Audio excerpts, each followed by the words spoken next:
Have you ever had a moment where your channel was growing faster than you ever could have imagined? Okay, maybe not, but it happened to me. And you had absolutely no idea what to do next? Literally, that was me in June of 2020. I had 427 new subscribers in literally 1 month. 22,780 new views. YouTube was pushing my videos into people's home screens and around the world. Like runners in the United States, the UK, Canada, and seriously, all around the world were watching a guy from Ontario talk about slow running. That was wild. And I had no content plan, no strategy, no roadmap, no follow-up, just a broken down iPhone and editing software I was still figuring out. I had a full-time job and I also made the decision to run 100 miles in a single week, all while this was happening. This was month 6 in year 1. And this is my honest story of what happens when growth comes to you before you're actually ready for it. So let's dive into today's video. Now let me take you back to where my head was at in the start of June of 2020. Okay, May had been the biggest month of my YouTube life. Okay, I had like 19,469 views. I had 272 new subscribers, and my Maffetone progress video was finding 13,000 people in a single month on a channel that had been averaging a few hundred views, if that. And I remember thinking, I just need to keep the ball rolling somehow. Like there was no strategy, right? There was no content calendar. There was no plan for capitalizing on the momentum that I had found, right? Just keep going, keep showing up, and don't let the feeling stop. That's kind of where I was at. And that instinct, as unplanned and unsophisticated as it was, turned out to be kind of exactly right, I guess. Because here's what the data from June showed me. Total views for June were 22,780, and that's up 20% from May. My watch time was 2,914 hours, up 25%. New subscribers was 427, that's up 60% from May. My impressions were 245,400. YouTube showed my content to nearly a 250,000 people in 1 month. And here's the number that kind of changed everything. 56.7% of my views in June came from browse features, not search, not suggested videos, but browse. That means that YouTube was putting my videos directly on people's home screens, right? People who had never searched for the Maffetone method, people who had maybe never heard of the plant-powered runner, right? That based on their watch history might want to see what this channel had to offer. It's kind of what was going through my head. And that is the algorithm doing its job. And it only does that job when it trusts your content, right? It understands what it is. I didn't understand any of this at the time. I just thought, hey, YouTube was finding people for me the way it was supposed to, I guess, which technically is true. But what I didn't appreciate was that I had earned that trust, right? Month by month. This was month 6, video by video, by making content that people actually watched and actually engaged with. Right? Now, if you're a creator right now wondering why YouTube isn't, pushing your videos, I want you to think about that, right? Are you earning YouTube's trust with each video that you upload? Are people watching it all the way through? Are they subscribing? Are they coming back time and time again, right? Are they making those comments? Are they sharing it, right? Because YouTube is watching all of that.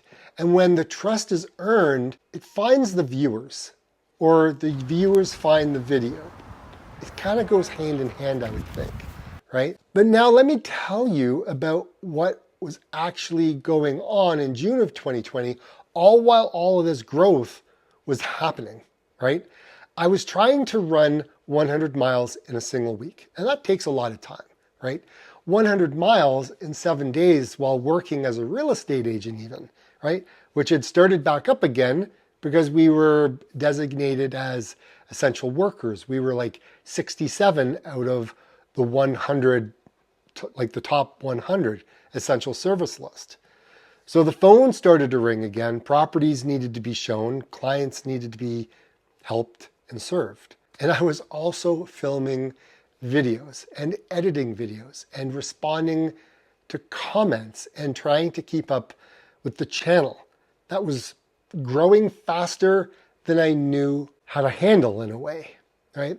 When you're running 100 miles a week, you literally think about training all the time, right? There is no mental space for anything else, right? I don't know how elites do it. I generally don't, because fitting 100 miles into a full working week while making videos and being a husband and a father and requiring that level of time management, I had never attempted before in my life. There was so many balls in the air, so to speak. But I just didn't want this feeling to go away, right? That's the honest truth. I was scared that if I slowed down, if I posted less or I ran less because it was dependent on my running and filming, right? If I did less, the momentum would stop. And I couldn't bear the thought of, after everything that had taken to kind of get here, right? I mean, I didn't start off to be a YouTuber, right? So I just kept going at kind of full speed in every direction all at once. It was a little chaotic.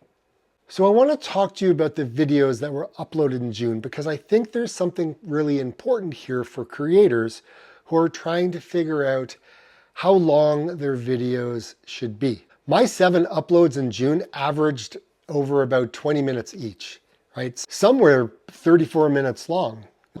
Every piece that you ever read will tell you shorter videos perform better. Keep it under 10 minutes.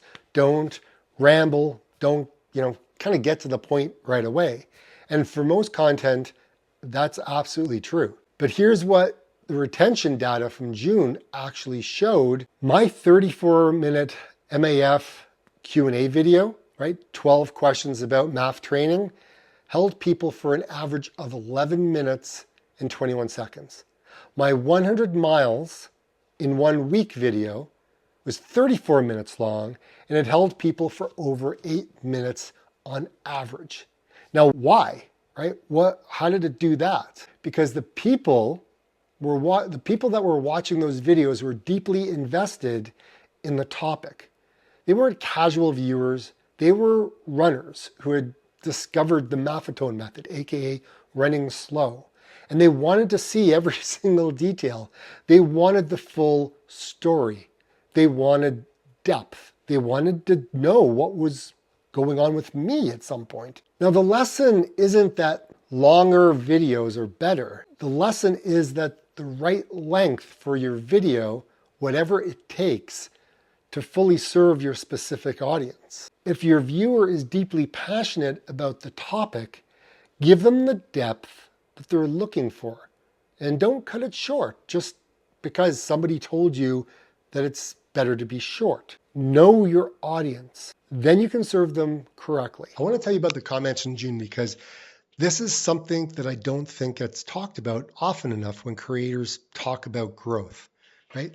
My comments tripled in June compared to May. I had 163 comments.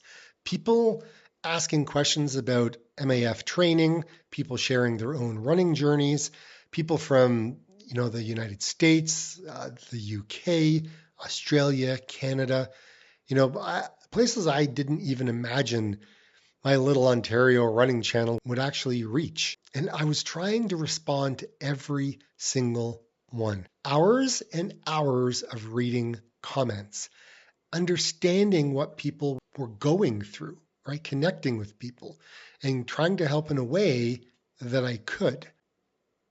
And honestly, that pressure was real. I felt it because these weren't just numbers anymore. These were real people who had found my channel and they trusted me enough to ask for help. And I took that seriously. But here's what those comments were doing that I didn't fully appreciate at the time. They were telling me exactly what my next videos should be about. Every question in the comments is a video idea. And every frustration someone shares in a video that you haven't made yet, every video doing MAF, I've been running at my MAF for months and my pace hasn't improved. What am I doing wrong? Is an episode worth waiting to happen? Right? I was sitting on a goldmine of content ideas I didn't even know that I had. If you're reading your comments right now, and I hope that you are, I want you to look at them differently, not just as feedback, but as your content calendar, right? What are people asking you? What are they confused about? What do they want to know next? Those are the videos that you need to make. Now, here's what I knew by the end of June of 2020, and what I want you to take away from this episode. My biggest market was the United States, then the United Kingdom, then Canada. I'm a Canadian guy running on Ontario trails with a phone that's broken. Okay, it was my iPhone. And 30% of my audience was American. Nearly 20% was British. And that told me something important. The Maffetone method didn't care about geography. Good content doesn't care about geography. If you're making something that generally helps people, it will find them wherever they are from around the world, right? Don't limit your thinking to your local audience of YouTube is a global platform. Your viewer might be in London or Sydney or Chicago or right now, literally down the street, right? Make the video for the person who needs it most, not the person most likely to find it.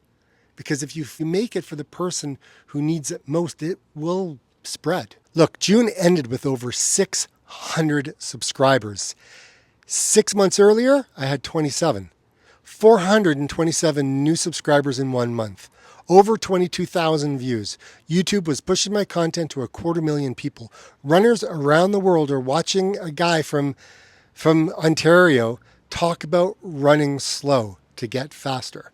And I still had no plan. I was just showing up. I was filming what I cared about. And that was running. More miles than I was probably sensible really to be running. Right? I was answering comments for hours and I was editing videos. And I was still learning on kind of how to make all of this work. I was thinking that this channel is about to blow up. And I really believed that. Now, in month 7, which will be July of 2020, I was about to find out whether that feeling was right or not. And the answer is more complicated than I expected. And like I always say, I'll see you in month 7. Let's keep growing.